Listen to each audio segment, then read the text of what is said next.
ಸಂವಿಧಾನ ಪೀಠಿಕೆ. ಭಾರತದ ಸಂವಿಧಾನ ಪೀಠಿಕೆ. ಭಾರತದ ಜನತೆಯಾದ ನಾವು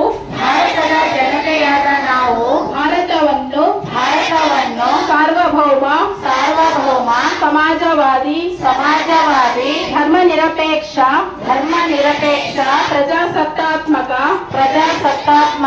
ಗಣರಾಜ್ಯವನ್ನಾಗಿ ರೂಪಿಸುವುದಕ್ಕಾಗಿ ಭಾರತದ ಎಲ್ಲಾ ಪ್ರಜೆಗಳಿಗೆ ಸಾಮಾಜಿಕ ಆರ್ಥಿಕ ಮತ್ತು ರಾಜಕೀಯ ನ್ಯಾಯವನ್ನು ವಿಚಾರ ಅಭಿವ್ಯಕ್ತಿ ನಂಬಿಕೆ ಧರ್ಮ ಮತ್ತು ಉಪಾಸನೆಯ ಸ್ವಾತಂತ್ರ್ಯವನ್ನು ಸ್ಥಾನಮಾನ ಮತ್ತು ಅವಕಾಶಗಳ ಸಮಾನತೆಯನ್ನು ದೊರೆಯುವಂತೆ ಮಾಡುವುದಕ್ಕಾಗಿ ವ್ಯಕ್ತಿ ಗೌರವ ದೇಶದ ಏಕತೆ ಮತ್ತು ಸಮಗ್ರತೆಗಾಗಿ ಎಲ್ಲರಲ್ಲಿ ಭ್ರಾತೃತ್ವ